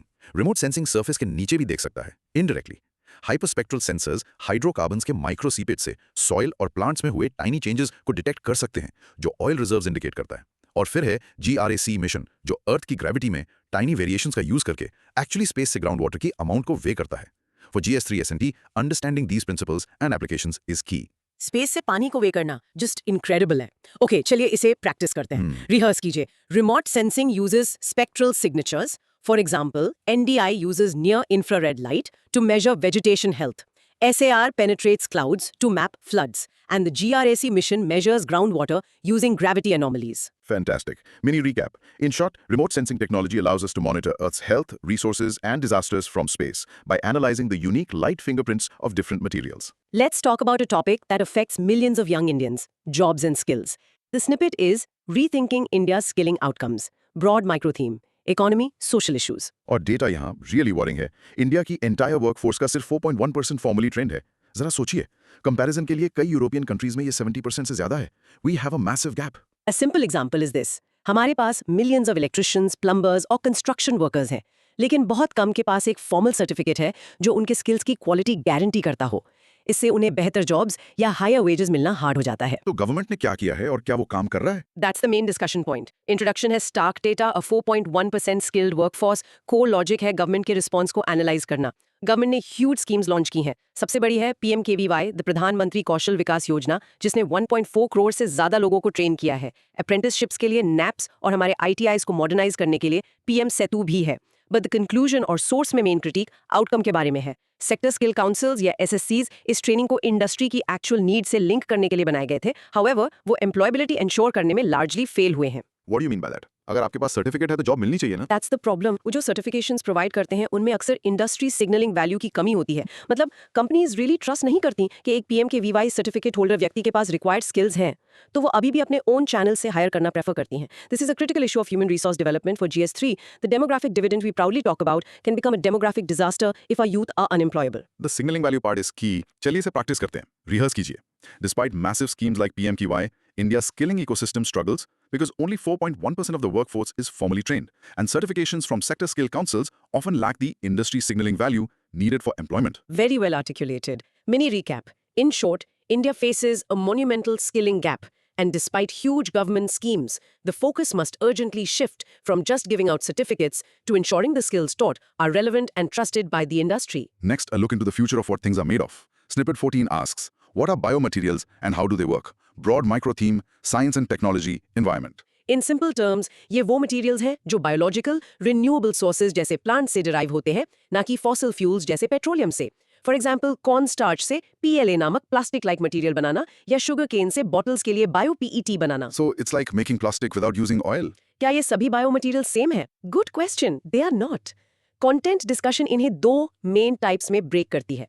Introduction है basic definition, core logic classification में है। फर्स्ट टाइप है ड्रॉप इन बायोमटेरियल्स। ये केमिकली आइडेंटिकल होते हैं अपने फॉसिल फ्यूल काउंटरपार्ट्स के। फॉर एग्जाम्पल, बायोपॉलीथीन रेगुलर पॉलीथीन जैसा ही है। एडवांटेज ये है कि कंपनीज इन्हें अपने एग्जिस्टिंग मैन्युफैक्चरिंग प्रोसेसेस में बिना किसी चेंज के ड्रॉप इन कर सकती हैं। सेकेंड टाइप है नॉवल बायोमटेरियल्स, जिनका केमिकल स्ट्रक्चर और प्रॉपर्टीज कंप्लीटली न्यू होते हैं, जो न्यू प्रोडक्ट्स की पॉसिबिलिटीज ओपन करते हैं। और क्या गवर्नमेंट इस फील्ड को सपोर्ट कर रही है? Yes, very actively. Conclusion policy push के बारे में है गवर्नमेंट का बायो E3 फ्रेमवर्क, जिसका हमने पहले भी मेंशन किया है। ये बायो मैन्युफैक्चरिंग फील्ड का एक मेजर सपोर्टर है। एप्लीकेशंस मैसिव है, बायोडिग्रेडेबल पैकेजिंग और टेक्सटाइल से लेकर मेडिकल इम्प्लांट्स जैसे स्टिचेस तक जो बॉडी में डिसॉल्व हो जाते हैं। की बेनिफिट्स है फॉसिल फ्यूल्स पर हमारी डिपेंडेंस कम करना और एक सर्कुलर इकोनॉमी को प्रमोट करना। This is a great topic for S&T and environment in GS3, connecting sustainability, new technologies and government policy. All right, चलिए टाइप्स प्रैक्टिस करते हैं। रिहर्स कीजिए। Biomaterials, supported by the BioE3 policy, are derived from biological sources and can be either drop-in replacements for fossil-based plastics, which are chemically identical, or novel materials with entirely new properties. Excellent. Mini recap. In short, biomaterials are a cornerstone of a sustainable future, offering a renewable alternative to petroleum-based products and driving innovation within a circular economy framework. Let's turn our focus back to public health. The snippet is titled Privatization and Policy Gaps Threaten India's Public Health System. Broad micro-theme, health, social issues. This analysis is anchored in the ideas of a key historical figure, Rudolf Virchow, a 19th century German doctor known as the father of social medicine. उनका fundamental idea था कि disease सिर्फ एक biological problem नहीं है, बल्कि poverty और inequality जैसी सोशल एंड पॉलिटिकल कंडीशन से डीपली लिंक्ड है. That's a powerful idea. So a person's health is a reflection of the society. Snippet में एक Indian figure का भी mention है, right? Yes, doctor Muthulakshmi Reddy, वो सिर्फ एक पायनियरिंग फिजिशियन ही नहीं थी, बल्कि एक सोशल रिफॉर्मर भी थी, जिन्होंने देवदासी सिस्टम को अबॉलिश करने के लिए फाइट की. उनका काम इंडियन कॉन्टेक्स्ट में हेल्थ और सोशल रिफॉर्म के बीच उस डीप कनेक्शन का एक परफेक्ट रियल लाइफ एग्जाम्पल है. तो ये हिस्टोरिकल आइडिया इंडिया की आज की हेल्थ प्रॉब्लम से कैसे कनेक्ट होता है? That's the core of the discussion. Introduction है वर्चो का सोशल मेडिसिन का कॉन्सेप्ट, कोर लॉजिक इसे करंट ट्रेंड से कनेक्ट करता है. आर्टिकल इंडिया में नॉन कम्युनिकेबल डिजीजेस NCDs की एपिडेमिक की ओर इशारा करता है, जैसे डायबिटीज और हार्ट डिजीज, जो डायरेक्टली सोशल चेंजेस से लिंक्ड है, जिसमें अल्ट्रा प्रोसेस्ड फूड्स का वाइड स्प्रेड कंजम्पशन भी शामिल है. मेन क्रिटिक और कंक्लूजन हेल्थ केयर के अनरेगुलेटेड प्राइवेटाइजेशन पर एम्ड है. इससे extremely high out of pocket expenditure होता है, जो हर साल मिलियंस ऑफ फैमिलीज को सिर्फ मेडिकल बिल्स पे करने के लिए पॉवर्टी में धकेल देता है. For UPSC, this is a core GS2 health topic, and Virchow's philosophy is excellent material for an essay or ethics paper. This link between social conditions and health is crucial. चलिए practice करते हैं, rehearse कीजिए. Drawing from Rudolf Virchow's concept of social medicine, the rise of NCDs and high out-of-pocket health expenditure in India highlight the systemic threats posed by unregulated healthcare privatization and adverse social conditions. Very well summarized. Mini recap. In short, India's public health is at a critical juncture where policy gaps and unchecked privatization are creating deep social inequities in health outcomes, a problem first identified by the pioneers of social medicine over a century ago. Okay, time to look at India's climate action report card. The snippet is India's progress on its climate targets. Broad micro-theme, environment. और surface पर कुछ बहुत good news है. हमने अपनी emissions intensity, that's emissions per unit of GDP, को 2005 और 2020 के बीच 36% तक सक्सेसफुली रिड्यूस कर लिया. प्लस हमने नॉन फॉसिल फ्यूल सोर्सेज से 40% इलेक्ट्रिसिटी कैपेसिटी का टारगेट शेड्यूल से पहले अचीव कर लिया. Sounds great, right? It does sound great, लेकिन यहीं पर हमें डीपर डिग करने की जरूरत है. चलिए डिस्कशन शुरू करते हैं. इंट्रोडक्शन. ये है headline achievements, but the core logic numbers के पीछे के न्यूआंस को समझने में है. Let's take the electricity capacity target. June 2025 तक हमारी non fossil fuel capacity solar, wind, hydro, nuclear Indian around 51% है, बट एक्चुअल इलेक्ट्रिसिटी जनरेटेड में इसका शेयर सिर्फ अबाउट 22% है. वेट, कैपेसिटी और जनरेशन में इतना बड़ा डिफरेंस क्यों है? बिकॉज सोलर और विंड इंटरमिटेंट है, वो 24/7 पावर प्रोड्यूस नहीं करते. हमारी बेस लोड पावर जो डे एंड नाइट चलती है, अभी भी ओवरवेलमिंगली कोल से आती है. तो हमारे पास पेपर पर बहुत सारी ग्रीन कैपेसिटी है, लेकिन हमारा एक्चुअल कंजम्पशन अभी भी बहुत कोल डिपेंडेंट है. हमारे फॉरेस्ट टारगेट के साथ भी एक सिमिलर न्यूआंस है. गोल है 2.5 to 3 बिलियन टन्स का कार्बन सिंक क्रिएट करना, बट ये फॉरेस्ट कवर की एक ऐसी डेफिनेशन पर रिलाई करता है जिसमें कमर्शियल प्लांटेशंस और इवन ऑर्चर्ड्स भी शामिल हैं, as long as they have a 10% canopy density. Critics argue this is not the same as a natural biodiverse forest. Conclusion ये है कि वाइल प्रोग्रेस हो रहा है, driven by schemes like PAT for industries and the green India mission, हमें data को critically देखना चाहिए. फॉर GS3 एनवायरनमेंट सिर्फ टारगेट्स जानना इनफ नहीं है. आपको हाई क्वालिटी आंसर के लिए इन न्यूआंसेस को समझना होगा. The difference between capacity and generation is a game changer. चलिए उसे प्रैक्टिस करते हैं. रिहर्स कीजिए. While India has met its 40% non-fossil capacity target ahead of schedule, the actual share in electricity generation remains low at around 22%, and the forest carbon sink target relies on a broad definition of forest cover. Exactly. Mini recap. In short, India has made significant progress on its climate targets on paper, but a closer analysis reveals major challenges related to the actual energy generation mix and the ecological quality of its forest cover. Now for a bit of nostalgia that also has deep cultural and political significance. The snippet is Diversity on the Small Screen, when Doordarshan stitched together a nation. Broad micro theme, history and culture. The definition यहाँ हमारे public broadcaster Doordarshan के nation building में role पर एक look back है. It reminds us that DD started way back in 1959. एक little known fact.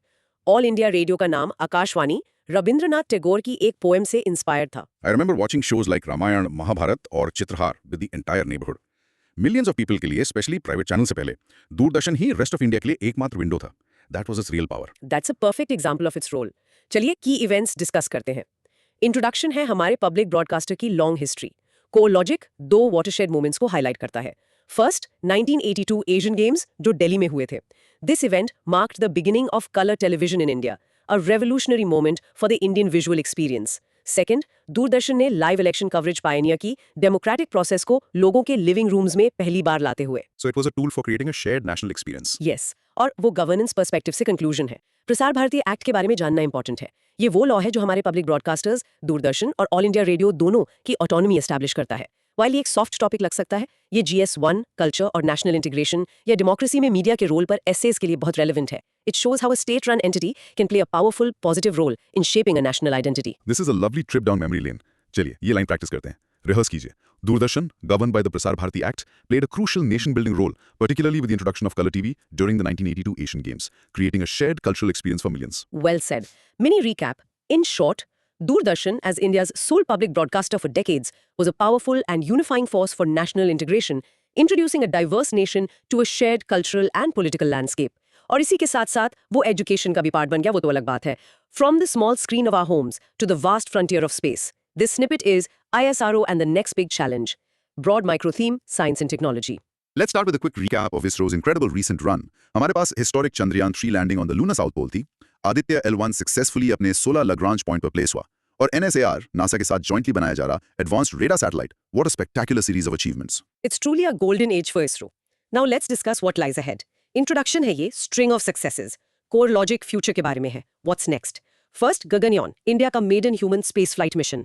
Second, ISRO NGLV या Next Gen Launch Vehicle develop कर रहा है. ये reusable होने की envision है, like SpaceX's Falcon 9, और 30 टन का massive payload orbit में lift करने में capable होगा. That sounds incredibly ambitious. But a snippet title में एक challenge mention है, वो क्या है? The challenge और इस analysis का critical conclusion technological नहीं बल्कि legal है. इंडिया में एक major policy gap है, एक national space law की कमी. जैसे जैसे स्काई रूट और अग्निकुल जैसी प्राइवेट कंपनी स्पेस सेक्टर में एंटर कर रही हैं, ये एक बहुत बड़ी प्रॉब्लम बन जाती है। फॉर एग्जांपल, अगर एक प्राइवेट इंडियन सैटेलाइट किसी दूसरे कंट्री के सैटेलाइट से कोलाइड करती है, तो लायबल कौन होगा? एक क्लियर लॉ के बिना Indian government ultimately international treaties के अंडर रिस्पॉन्सिबल है। दिस एम्बिग्विटी प्राइवेट इन्वेस्टर्स के लिए रिस्क क्रिएट करती है। So we have the tech, but not the legal framework to support a private industry. What about the new agencies like InSpace? वो solution का part है।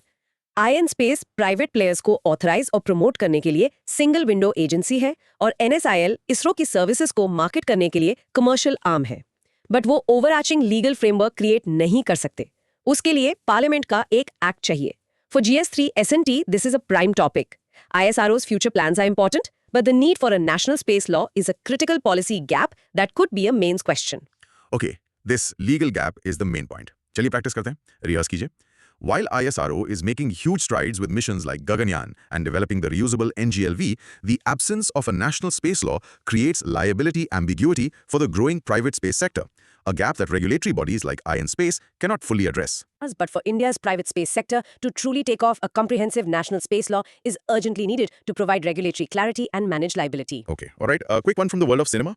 Snippet 19 is a review of the hypothetical third Avatar film titled Avatar Fire and Ash. Broad macro theme. Culture ethics. Context straight forward है, ये एक film review है। Film के themes की definition review के अनुसार कॉर्पोरेट ग्रीड के खिलाफ इंडिजिनस रेजिस्टेंस और एनवायरमेंटलिज्म और एक्सट्रैक्शन कैपिटलिज्म के बीच एक क्लैश है। रिव्यू फिल्म को एक एंटी इंपीरियलिस्ट एपिक डिस्क्राइब करता है। इन थीम्स का एक सिंपल रियल लाइफ एग्जांपल दुनिया के कई पार्ट्स में ट्राइबल कम्युनिटीज का स्ट्रगल है, जो माइनिंग कंपनीज के खिलाफ अपनी एंसेस्ट्रल फॉरेस्ट लैंड्स को बचाने के लिए लड़ रही हैं। Okay, a film review, but एक सीरियस एस्पिरेंट के लिए इसकी यूटिलिटी क्या है? के बारे में है। प्रीलिम्स वैल्यू ऑब्वियसली 0 है, बट फॉर एन एसे और एन एथिक्स GS4 पेपर ये थीम्स इनक्रेडिबली यूजफुल हैं। कंक्लूजन ये है कि आप एवतार सीरीज जैसे पॉपुलर कल्चर रेफरेंस को एक पावरफुल एग्जांपल की तरह यूज कर सकते हैं। How so? Give me an example. आप इसे कॉम्प्लेक्स कॉन्सेप्ट्स को इलस्ट्रेट करने के लिए यूज कर सकते हैं, जब environmental ethics, Pandora as a pristine ecosystem, indigenous communities के rights, the Na'vi fighting for their home, या क्रोनी कैपिटलिज्म के destructive nature, the RDA corporation पर डिस्कस कर रहे हों। एक वेल नोन फिल्म यूज करने से आपका आंसर ज्यादा रिलेटेबल और क्रिएटिव बन सकता है। I see, it's about using pop culture to make a point more effectively. Okay, चलिए एक लाइन प्रैक्टिस करते हैं जो ऐसे में यूज हो सकती है। रिहर्स कीजिए। Popular films like the Avatar series serve as powerful cultural touchstones for discussing complex ethical dilemmas, such as the conflict between indigenous rights and the insatiable demands of extraction capitalism. Exactly. Mini recap. In short, while a film review may seem irrelevant for exam prep, its underlying themes can provide potent and memorable examples for essays and ethics answers on crucial topics like environmental and social justice. Okay, let's dive into the often misunderstood world of international diplomacy and influence. The question is, Is hiring lobby firms common in diplomacy? Broad micro theme, international relations. Context ये है कि India ने reportedly US lobby firms जैसे SHW LLC को higher किया है ताकि वो यूएस गवर्नमेंट और लॉ मेकर्स के साथ स्पेसिफिक इश्यूज पर एंगेज कर सकें, जिसमें ऑपरेशन सिंदूर और ट्रेड टैरिफ जैसी चीजें शामिल हैं। The immediate example जो दिमाग में आता है वो एक लार्ज कॉर्पोरेशन का अपनी इमेज मैनेज करने के लिए एक PR फर्म हायर करने का है। इंटरनेशनल पॉलिटिक्स में लॉबिंग फर्म्स कुछ सिमिलर करती हैं, लेकिन उनकी ऑडियंस पॉलिसी मेकर्स होते हैं, सेनेटर्स, मेंबर्स ऑफ कांग्रेस और government officials. So is this some kind of secret shady activity? Core logic ये है कि ये एक हाईली रेगुलेटेड और स्टैंडर्ड प्रैक्टिस है। यूएस में फॉरेन एजेंट्स रजिस्ट्रेशन एक्ट या फैरा नामक एक लॉ मैंडेट करता है कि कोई भी एंटिटी जो फॉरेन गवर्नमेंट के बिहाफ पर लॉबिंग कर रही है उसे पब्लिकली रजिस्टर करना होगा और अपनी सभी एक्टिविटीज डिस्क्लोज करनी होंगी, इंक्लूडिंग वो किससे मिले और उन्हें कितना पे किया गया। It's all transparent. So everyone does it? Yes, conclusion ये है कि ये मॉडर्न डिप्लोमेसी का एक स्टैंडर्ड टूल है। एम्बेसीज और Nations routinely in case street firms को वॉशिंगटन डीसी में हायर करती हैं ताकि वो अपना पॉइंट ऑफ व्यू रख सकें। सोर्स नोट करता है कि पाकिस्तान रिपोर्टेडली इंडिया से लॉबिंग पर 2 to 3 टाइम्स ज्यादा स्पेंड करता है। इंडिया के लिए की इश्यूज हैं ट्रेड डील्स को इन्फ्लुएंस करना, प्रोटेक्शनिस्ट टैरिफ से फाइट करना और एडवर्सरीज द्वारा पुश किए गए एंटी इंडिया नैरेटिव्स को काउंटर करना। For GS2IR, this provides a practical understanding of how modern diplomacy works beyond just government-to-government meetings. The FARA law is the key here. चलिए practice करते हैं, रिहर्स कीजिए। Hiring K Street lobby firms, a common diplomatic practice regulated transparently by the US FARA law, is used by countries like India to influence policy on critical issues like trade negotiations and national security narratives. Very precise. Mini recap. In short, lobbying in foreign capitals is a common, legal, and regulated diplomatic tool used by nations to advance their strategic and economic interests in a highly competitive policy environment. Next, a very critical and contentious legal issue. Snippet 21 asks, why was bail denied to Umar and Sharjeel? Broad micro theme, law and constitution. The definition of the problem एक specific stringent law के भीतर है, the UAPA और the Unlawful Activities Prevention Act. Specifically, उन्हें इस act के section 43D5 के under bell deny की गई थी। I've heard this section is extremely strict. ये कैसे काम करता है? Let's take an example. एक normal criminal case में, say for theft, the principle is bail is the rule, jail is the exception. Court evidence को देखती है और डिसाइड करती है कि अक्यूज्ड फ्लाइट रिस्क है या नहीं। But under UAPA, it seems this is reversed. You've hit the nail on the head. चलिए लीगल लॉजिक को ब्रेक डाउन करते हैं। इंट्रोडक्शन है UAPA का section 43D5। Core logic UAPA के सेक्शन 15 के अंडर टेररिस्ट एक्ट की वेरी ब्रॉड डेफिनेशन से शुरू होता है। इसमें वो एक्ट शामिल है जो कंट्री की इकोनॉमिक सिक्योरिटी को थ्रेटन करते हैं या एसेंशियल सर्विसेज को डिसरप्ट करने के लिए एनी अदर मीन्स यूज करते हैं। इसे चक्का जाम्स या रोड ब्लॉकेज जैसे प्रोटेस्ट्स को इंक्लूड करने के लिए इंटरप्रेट किया गया है। But the most crucial part is the judicial standard for granting bail. And what is that standard? It's set by a Supreme Court judgment called the Vatali precedent. ये precedent rule करता है कि bell stage पर court को evidence को detail में examine नहीं करना है। उसे प्रोसिक्यूशन के वर्जन ऑफ इवेंट्स और उनके एविडेंस को प्राइमा फेसी ट्रू एक्सेप्ट करना होगा। ये इफेक्टिवली जज के हाथ बांध देता है और बेल मिलना इनक्रेडिबली डिफिकल्ट बना देता है। कंक्लूजन ये है कि ये प्रोविजन बर्डन ऑफ प्रूफ को बेल स्टेज पर ही अक्यूज्ड पर शिफ्ट कर देता है, जो ऑर्डिनरी क्रिमिनल लॉ से एक मेजर डिपार्चर है। For UPSC GS2 पॉलिटी, लिबर्टी जैसे फंडामेंटल राइट्स और स्ट्रिंजेंट नेशनल सिक्योरिटी लॉज के बीच का कॉन्फ्लिक्ट एक क्लासिक और बहुत इंपॉर्टेंट थीम है। The Watali precedent seems to be the key factor. This is a crucial line to remember. Practice कीजिए। Bail under UAPA is severely restricted by section 43D5, which, as interpreted by the Supreme Court's Vatali precedent, requires the court to accept the prosecution's case as prima facie true, making it far stricter than ordinary bail provisions. Excellent. Mini recap. In short, the UAPA stringent bail conditions, particularly Section 43D5 and the Vatali precedent, create an exceptionally high barrier for an accused to get bail, effectively reversing the normal presumption of innocence at the preliminary stage. Another major hypothetical international event with massive global consequences.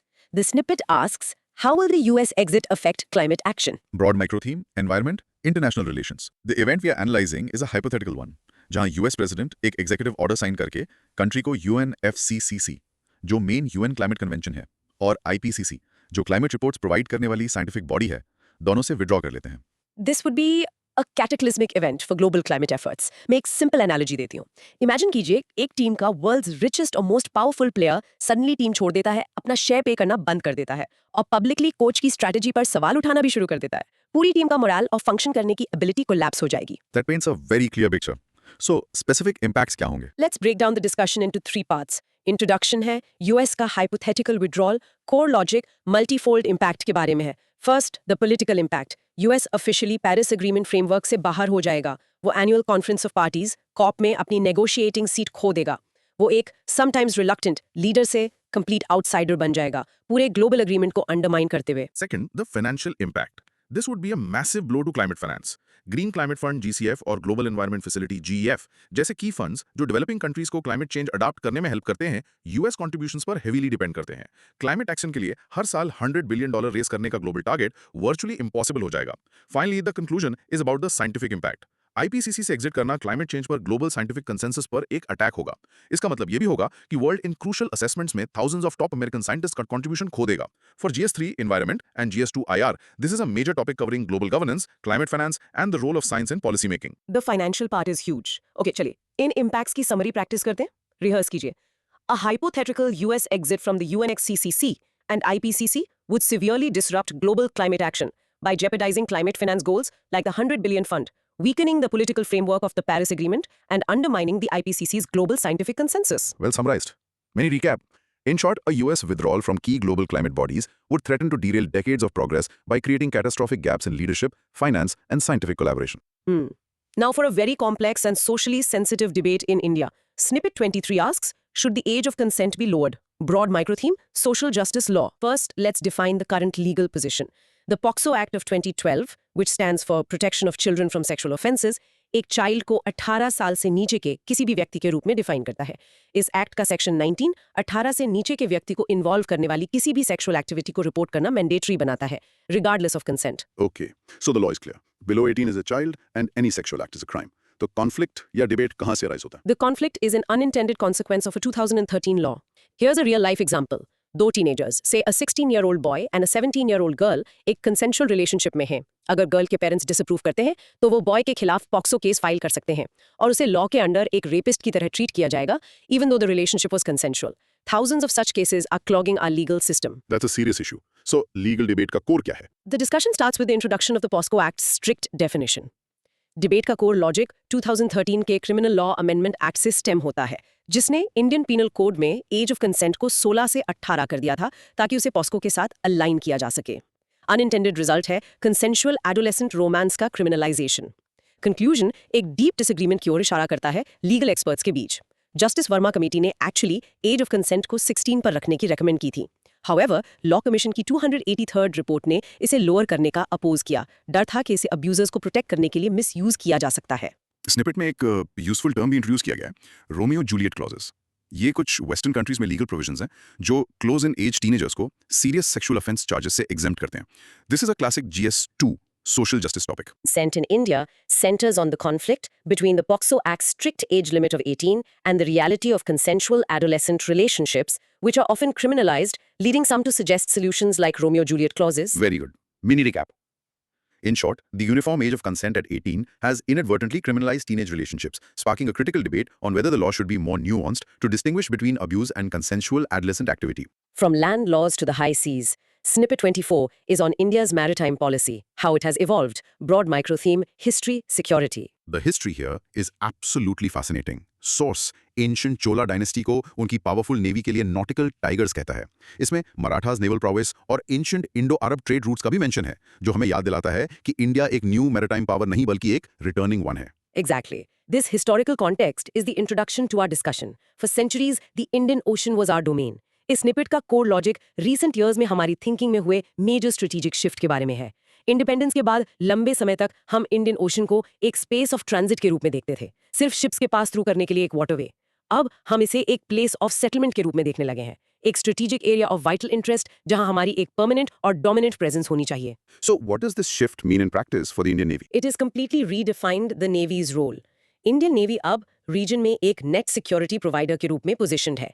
इसका एक perfect example gulf of Aden और Arabian सी में navy के extensive anti piracy operations हैं। हमारे warships सभी Nations के commercial vessels को प्रोटेक्ट करते हैं, सिर्फ इंडिया के नहीं। We are providing security for the entire region. The conclusion is that this new assertive vision is supported by concrete policies. हमारे पास ब्लू इकोनॉमी पॉलिसी है, डीप ओशन मिशन है और under water domain awareness UDA पर focus है, जिसका मतलब है technology use करके वेव्स के नीचे होने वाली हर चीज को मॉनिटर करना। For GS3 security and GS2 IR, India's maritime strategy is a crucial topic, especially with China's increasing presence. The term net security provider is key. चलिए इसे प्रैक्टिस करते हैं, रिहर्स कीजिए। India's maritime strategy has evolve from viewing the Indian Ocean as a space of transit to a place of settlement, with the navy taking on the role of a net security provider, backed by policies like the blue economy and deep ocean mission. Excellent. Mini recap. In short, India is reviving its rich maritime legacy with a proactive and assertive strategy to secure its economic and security interests and establish itself as a leading power in the Indian Ocean region. Next, let's zoom into city politics, specifically the financial capital. The snippet is BMC elections, the rise of fluid alliances, broad micro theme, polity. First, a mind-boggling fact to define the BMC. Brihan Mumbai Municipal Corporation India की richest civic body है। इसका annual budget 74,000 crore से ज्यादा है। ये कई smaller Indian states के entire state budget से भी बड़ा है। It's an astonishing amount of money, जो एक्सप्लेन करता है कि इलेक्शंस इतने fiercely contested क्यों होते हैं। द पॉलिटिकल ट्रेंड जो इस स्निपेट का फोकस है, फ्रैगमेंटेड और फ्लूइड अलायंसेस का राइज है। बीएमसी इलेक्शंस में जो अलायंसेस आप देखते हैं वो अक्सर स्टेट या नेशनल लेवल पर सेम पार्टीज के अलायंसेस से कंप्लीटली डिफरेंट होते हैं। फॉर एग्जांपल, दो पार्टीज जो स्टेट असेंबली में बिटर राइवल्स हैं, वो मुंबई में एक वार्ड इलेक्शन जीतने के लिए सडनली टीम अप कर सकती हैं। Why does that happen? Local politics इतनी different क्यों है? That's the core of the discussion. Introduction है बीएमसी की वेल्थ। कोर लॉजिक ये है कि लोकल पावर डायनामिक्स और vote bank calculations state level ideology पर भारी पड़ते हैं। एंटी डिफेक्शन लॉ भी डिफरेंटली अप्लाई होता है, जो ज्यादा फ्लेक्सिबिलिटी देता है। कंक्लूजन ये है कि मुंबई के डेमोग्राफिक्स को समझना की है। मेजर वोट बैंक्स में मराठी मानुस, दलित कम्युनिटी और लार्ज माइनॉरिटी कम्युनिटीज शामिल हैं। अलायंसेस प्रैग्मेटिकली सिर्फ इन स्पेसिफिक वोट बैंक्स को कैप्चर करने के लिए वार्ड वाइज बनाए जाते हैं। For UPSC GS2 Polity, this is a perfect case study on local self-government and the practical, often non-ideological nature of grassroots politics. So it's all about local math. चलिए practice करते हैं। Rehearse कीजिए। Politics in the BMC, India's richest civic body, is characterized by fluid and fragmented alliances driven by local demographic vote banks and power dynamics, which often override state-level political coalitions. Spot on. Mini recap. In short, the BMC elections are a microcosm of how immense financial resources and hyperlocal political compulsions can lead to pragmatic, unpredictable, and purely transactional political alliances. Back to international law, and this time we're focusing on a specific article of the UN Charter. Snippet 26 is titled, How Trump is Violating International Law. Broad micro-theme, International Relations. Context hypothetical, US military threats और Venezuela के खिलाफ potential action है, जिसे हमने पहले discuss किया था। So, इस पर core international law क्या है? क्या किसी दूसरे कंट्री को थ्रेटन करने के खिलाफ कोई स्पेसिफिक रूल है? Yes, there is. और ये मॉडर्न इंटरनेशनल सिस्टम की बेडरॉक है। चलिए इसे ब्रेक डाउन करते हैं। इंट्रोडक्शन है यूएस थ्रेट्स का कॉन्टेक्स्ट। डिस्कशन का कोर है यूएन चार्टर का आर्टिकल 24। ये आर्टिकल क्रिस्टल क्लियर है। ये एक्सप्लिसिटली ना सिर्फ फोर्स के यूज को बल्कि फोर्स के थ्रेट को भी प्रोहिबिट करता है, किसी भी स्टेट की टेरिटोरियल इंटेग्रिटी या पॉलिटिकल इंडिपेंडेंस के खिलाफ। So just threatening is illegal? क्या कोई एक्सेप्शंस है? सिर्फ दो यूनिवर्सली रिकॉग्नाइज्ड एक्सेप्शंस हैं। फर्स्ट, अगर UN security council force use करने का ऑथराइजेशन देते हुए रेजोल्यूशन पास करे। सेकंड एक्सेप्शन है यूएन चार्टर का आर्टिकल 51, जो एक कंट्री को सेल्फ डिफेंस का इनहेरेंट राइट ग्रांट करता है if N armed attack occurs against it. A simple example, अगर कंट्री ए कंट्री बी पर मिसाइल्स लॉन्च करती है तो कंट्री बी आर्टिकल 51 के अंडर लीगली रिटेलिएट कर सकती है। इस हाइपोथेटिकल में यूएस एक्शंस इन दोनों एक्सेप्शंस में फिट नहीं होते। द कंक्लूजन यहाँ कुछ हिस्टोरिकल कॉन्टेक्स्ट प्रोवाइड करता है। ये इसे कोल्ड वॉर के दौरान बैलेंस ऑफ पावर से कॉन्ट्रास्ट करता है। 1991 के बाद वर्ल्ड ज्यादा यूनिपोलर हो गया, जिसने कुछ आर्ग्यू करते हैं कि यूएस द्वारा ज्यादा फ्रीक्वेंट यूनिलैटरल मिलिट्री एक्शंस को लीड किया है। For GS2 IR, understanding the UN Charter, especially Articles 2, 4, and 51 is absolutely non-negotiable. Article 24 and article 51, got it. चलिए प्रैक्टिस करते हैं। रिहर्स कीजिए। The threat of military force against Venezuela would be a potential violation of Article 24 of the UN Charter, as it likely falls outside the only two recognized exceptions, UN Security Council authorization or the right to self-defense under Article 51. Perfect. Mini recap. In short, unilateral military threats challenge the very foundation of modern international law as enshrined in the UN Charter, which was specifically designed to prevent the great power aggression that led to World War II. There's a great title for a snippet. If data is the new oil, what does that make data centers? Broad micro-theme, economy, environment. I guess it makes them the new refineries, pipelines and storage tanks all rolled into one. But the snippet एक बहुत serious concern raise करता है, एक practice जिसे data dumping कहते हैं। इसका क्या मतलब है? डेटा डंपिंग ग्लोबल साउथ के कंट्रीज में मैसिव, इनएफिशिएंट और resource guzzling data centres locate करने की प्रैक्टिस है, प्रिसाइजली बिकॉज इन कंट्रीज में लैक्सर एनवायरमेंटल रेगुलेशंस और चीपर रिसोर्सेज हो सकते हैं। It's a form of environmental injustice in the digital age. और ये डेटा सेंटर्स क्या रिसोर्सेज कंज्यूम करते हैं? That's the core of the problem. चलिए इसे डिस्कस करते हैं। इंट्रोडक्शन है डेटा डंपिंग का कॉन्सेप्ट। कोर लॉजिक ये है कि डेटा सेंटर्स की 3 मैसिव रिक्वायरमेंट्स होती हैं। फर्स्ट, पावर के लिए एक huge and constant grid load. Second, servers को कूल करने के लिए enormous amounts of water. Third, high speed fibre optic connectivity. अब इंडिया के स्टैट्स देखिए। JLL के अनुसार इंडिया की डेटा सेंटर कैपेसिटी 2028 तक डबल होकर 1.8 GW तक पहुंचने का प्रोजेक्शन है। This is an explosive expansion. But are we prepared for this? Are we regulating the resource consumption? Snippet argue करता है कि हम नहीं हैं, एंड दैट्स द कंक्लूजन। हम इन्वेस्टमेंट सेलिब्रेट कर रहे हैं बिना एनवायरमेंटल कॉस्ट को अकाउंट किए। सोर्स सजेस्ट करता है कि हमें डेटा सेंटर्स को हेवी इंफ्रास्ट्रक्चर क्लासिफाई करने की जरूरत है, जस्ट लाइक अ स्टील प्लांट। हमें उन पर strict water use ceilings impose करने और रेगुलर वाटर ऑडिट्स कंडक्ट करने की जरूरत है, ताकि ये इंश्योर हो सके कि वो हमारी ऑलरेडी वाटर स्ट्रेस सिटीज में ग्राउंड वाटर डिप्लीट नहीं कर रहे हैं। This is a fantastic interdisciplinary topic for GS3, connecting the digital economy, infrastructure, and environmental management. The idea of classifying data centers as heavy infrastructure is a powerful one. चलिए practice करते हैं, rehearse कीजिए। The rapid growth of data centers in India, projected to reach 1.8 gigawatt, raises concerns of data dumping and puts immense strain on national power and water resources, necessitating their classification as regulated heavy infrastructure. Excellent. Mini recap. In short, while data centers are the backbone of the digital economy, their unregulated and explosive growth poses significant environmental challenges, particularly to India's water and energy security.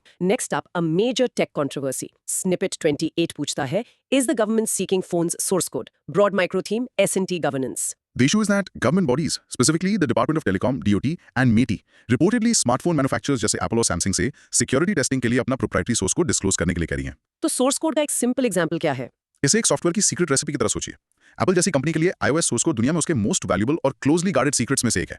इसे government agency को handover करना उनके लिए एक massive deal है। So why is the government asking for it and why are companies so worried? That's the central conflict we need to discuss. Introduction है, government की demand. कोलॉजिक उस लीगल फ्रेमवर्क से शुरू होता है जिसके अंडर ये किया जा रहा है। इसे MTCTE कहते हैं, which stands for Mandatory Testing and Certification of Telecommunication Equipment. Specific testing standard को ITSAR कहते हैं। गवर्नमेंट का आर्ग्यूमेंट है कि ये नेशनल सिक्योरिटी के लिए नेसेसरी है, ताकि इंश्योर किया जा सके कि इंडिया में बिकने वाले फोन्स में कोई हिडन बैकडोर्स या स्पाईवेयर नहीं है। Okay, that's the government side. Companies के पर्सपेक्टिव से रिस्क क्या है? रिस्क ह्यूज है, एंड दैट्स द कंक्लूजन। सबसे बड़ा रिस्क प्रोप्राइटरी टेक्नोलॉजी और इंटेलेक्चुअल प्रॉपर्टी का एक्सपोजर है। अगर ये highly sensitive source code government की टेस्टिंग लैब से लीक हो जाता है, तो ये मैसिव सिक्योरिटी वल्नरेबिलिटीज क्रिएट कर सकता है, जिन्हें हैकर्स एक्सप्लॉइट कर सकते हैं। ये वैल्यूएबल ट्रेड सीक्रेट्स को कॉम्पिटिटर्स को भी एक्सपोज कर देगा। This is a classic conflict between national security imperatives and corporate interests. Intellectual property rights. For GS3, S&T and security, this is a very relevant case study on cybersecurity and the challenges of regulating big tech. This tension between security and IP is the key. चलिए practice करते हैं, rehearse कीजिए। The government's demand for smartphone source code under the MTCTE framework for national security testing creates a significant risk of exposing proprietary technology and intellectual property, highlighting the classic tension between state security and corporate interests. Well said. Mini recap. In short, the government's move to test smartphone source code is a contentious issue, attempting to balance national security needs against the profound risks to corporate intellectual property and overall cybersecurity. Let's look at how and where India is urbanizing. The snippet asks, are India's small towns being increasingly urbanized? Broad micro theme, economy, geography. And the data shows a clear trend. Urbanization में primary growth, metropolitization, Delhi और मुंबई जैसी mega cities की growth से shift होकर small and medium-sized towns और logistics hubs के rapid expansion की तरफ जा रही है। So it's not just the big cities getting bigger, but small towns are booming. This sounds like a good thing, right? Spreading development more evenly? It should be, but the snippet एक major problem की ओर इशारा करता है। इस growth को अक्सर एक बहुत पावरफुल फ्रेज से डिस्क्राइब किया जाता है, the urbanisation of rural poverty. एक सिंपल एग्जांपल है एक फार्मर जो एक स्मॉल टाउन के आउटस्कर्ट्स पर अपनी लैंड एक न्यू हाउसिंग प्रोजेक्ट के लिए बेचता है। उन्हें एक वन टाइम पेमेंट मिलती है, लेकिन फिर वो और उनके बच्चे अक्सर उसी chaotic unplanned new urban area में लो वेज इनफॉर्मल कंस्ट्रक्शन और फैक्ट्री वर्कर्स बन जाते हैं। They move from rural poverty to urban poverty. That's a grim picture. What's driving this unplanned growth? That's the core of the discussion. Introduction है small town growth का trend. Core logic ये है कि ये growth chaotic और unplanned है, जिससे informal labour में राइज और वेरी वीक म्यूनिसिपल गवर्नेंस होती है। इन इमर्जिंग टाउन्स में सिंपली इस एक्सप्लोसिव ग्रोथ को मैनेज करने की कैपेसिटी या रिसोर्सेज नहीं होते हैं। कंक्लूजन यह है कि इवन गवर्नमेंट स्कीम्स में एक बायस है। AMRUT जैसी मेजर अर्बन स्कीम अक्सर इन स्मॉलर सेंसस टाउन्स को अपनी फंडिंग से एक्सक्लूड कर देती है। अर्बन प्लानिंग का फोकस बिग सिटीज पर ही रहता है। This unplanned growth also creates severe ecological stress. हम rampant illegal water mining देखते हैं, जिससे टैंकर इकोनॉमीज का राइज होता है। This is a very important trend for GS1 urbanization and GS3 economy. It's about the quality of urbanization, not just the quantity. The phrase urbanization of rural poverty is very memorable. चलिए summary practice करते हैं, rehearse कीजिए। India's urban growth is shifting towards small towns, but this is often leading to an urbanization of rural poverty marked by weak governance and ecological stress, partly because major urban schemes like Amrut often bypass them. Very accurate. Mini recap. In short, India's urban future is being shaped in its small towns. But without proper planning, funding, and governance, this growth is becoming unsustainable, inequitable, and environmentally damaging. For this snippet, we pay tribute to a true giant of Indian literature. The title is a tribute to Mahashweta Devi on the occasion of a centenary. Broad micro theme, history and culture. She was a Gyanpith and Raman Magsaysay awardee, a fearless writer and activist. I have read Hazar Chaurasi Ma, Mother of 1084. It was about the Naxalite movement in West Bengal and the grief of a mother. It was absolutely powerful and heartbreaking. Her writing was never just for entertainment. It was a form of protest. You've perfectly captured her spirit. That's the best example of her work. चलिए उनकी legacy discuss करते हैं. Introduction है एक major literary figure के रूप में उनका स्टेटस. कोर लॉजिक उन थीम्स के बारे में है जिन्होंने उनके वर्क को डिफाइन किया. जैसा कि आपने मेंशन किया, 1084 माह नक्सलाइट मूवमेंट से डील करता था. उनका एक और masterpiece Aranyer Adhikar, right to the forest, great tribal freedom fighter Birsa Munda की लाइफ और फॉरेस्ट राइट्स के स्ट्रगल पर बेस्ड था. So her focus was always on the marginalized and the oppressed. Always. And that's the conclusion. Her life's work consistently focused on those on the margins. उन्होंने आदिवासी rights, denotified tribes की tragic plight के बारे में लिखा. उन्होंने दलित autobiographies जैसे माई shackled life को passionately support किया. और उन्होंने लेट इन हर लाइफ रोहिंग्या जेनोसाइड पर पोएट्री भी लिखी. She was in every sense a voice for the voiceless. For UPSC, particularly for GS1 culture and the essay paper, Mahashweta Devi's life and work are incredibly important. She represents the conscience of society. A true literary activist. चलिए उनके focus को summarise करते हैं. Rehearse कीजिए. Mahashweta Devi's literary works, such as Aranyar Adhikar, based on the life of Birsa Munda, consistently and powerfully highlighted the struggles of India's most marginalized communities, including Adivasis, Dalits, and denotified tribes. Beautifully put. Mini recap. In short, Mahashweta Devi was far more than a writer. She was a social activist whose literature served as a powerful weapon, giving a voice and a face to India's most oppressed and forgotten people. And now for a snippet that touches upon the very sensitive and important issue of language in India. The title is, What is the Malayalam Language Bill 2025? Broad micro theme, politics and constitution. The definition of this bill is that it proposes to make Malayalam the official language of Kerala and, more contentiously, the compulsory first language in all schools from class 1 to 10. On the face of it, this is similar to what many states do to promote their regional language. For example, learning the state language is compulsory in many states. But the conflict here arises because the neighboring state of Karnataka is strongly opposing it. क्यों? क्योंकि केरला का Kasaragod district, जो कर्नाटका से border करता है, में एक बहुत large native Kannada speaking linguistic minority है. The question is, what happens to their linguistic rights? This sounds like a classic constitutional dilemma. What does the constitution say about this? That's the heart of the discussion. Introduction है bill के provisions का. Core logic 3 specific constitutional articles के बीच tension में है. You should remember these. Article 345 एक state को one or more languages को अपनी official language के रूप में adopt करने की allow करता है. This supports Kerala's move. But Article 347 president को एक स्टेट को डायरेक्टिव्स इशू करने की एम्पावर करता है ताकि उस स्टेट के भीतर एक सिग्निफिकेंट माइनॉरिटी पॉपुलेशन की लैंग्वेज को प्रोटेक्ट किया जा सके. This supports the Kannada speakers. और फाइनली आर्टिकल 350A हर स्टेट को प्राइमरी एजुकेशन मदर टंग में प्रोवाइड करने की फैसिलिटीज के लिए डायरेक्ट करता है. So these articles are pulling in different directions. What's the status of the bill? The conclusion is that the bill is currently pending the governor's assent. 2015 का एक earlier similar bill president ने actually withhold कर लिया था, likely इन्हीं concerns की वजह से. This is a very important topic for GS2 polity. It's a textbook case of center-state relations, the rights of linguistic minorities, and the delicate balance the constitution tries to strike between them. The 3 articles are the key. चलिए practice करते हैं. Practice कीजिए. The Malayalam Language Bill 2025 creates a constitutional tension between a state's right to promote its official language under Article 345 and the need to protect linguistic minority rights as guaranteed under Articles 347 and 350A. Perfect. Mini recap. In short, the bill raises a classic constitutional debate about balancing the legitimate promotion of a regional language with the fundamental linguistic and educational rights of minority communities. And for our final snippet today, let's look at the absolute cutting edge of science. What is futuristic marine and space biotechnology? Broad micro theme, science and technology. This is about applying the power of biotechnology to 2 new frontiers, the deep ocean and outer space. Marine biotech का aim है sea से resources को sustainably use करना, जबकि space biotech human exploration of space को enable करने के लिए life support systems create करने पर focus करती है. Let's get some simple examples.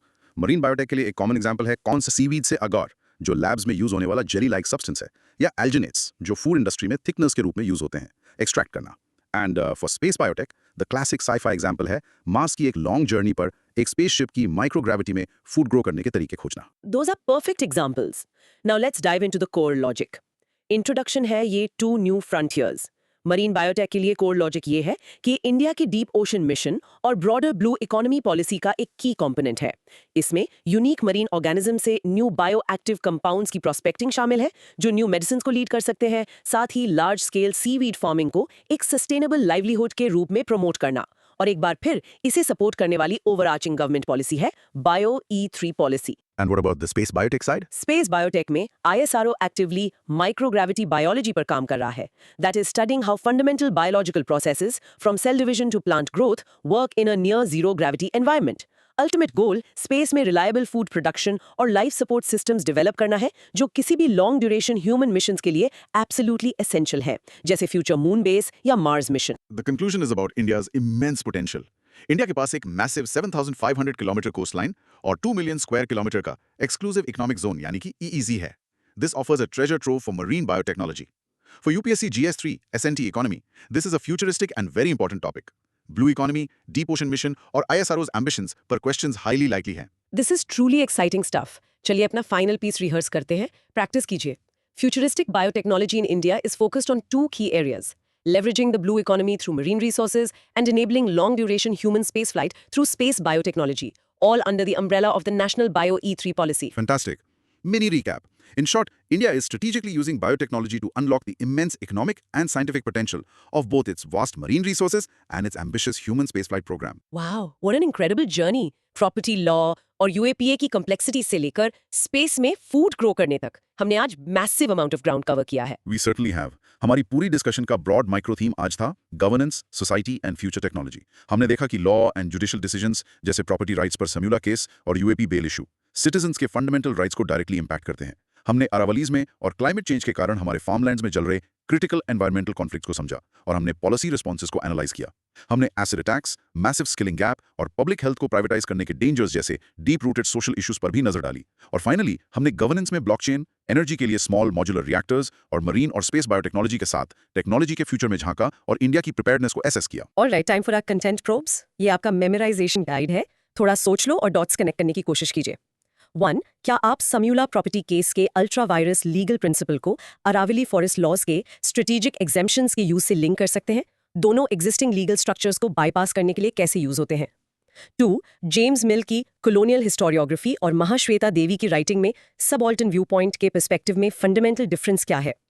3. Rabies के लिए इंडिया की वन हेल्थ अप्रोच और मरीन बायोटेक के लिए ब्लू इकोनॉमी पॉलिसी को कौन सा कॉमन विजन कनेक्ट करता है? इंटीग्रेटेड सिस्टम्स के बारे में सोचिए। 4. नॉर्मल क्रिमिनल लॉ के अंडर बेल सीक करने और वटाली प्रेसिडेंट के बाद UAPA के सेक्शन 43D5 के अंडर बेल सीक करने में एक अक्यूज्ड के लिए की प्रैक्टिकल डिफरेंस क्या है? PMKVY की फेलियर्स और बायो E3 पॉलिसी के एम्बिशियस गोल्स इंडिया के human resources versus it's natural resources को मैनेज करने के चैलेंजेस के बारे में क्या बताते हैं?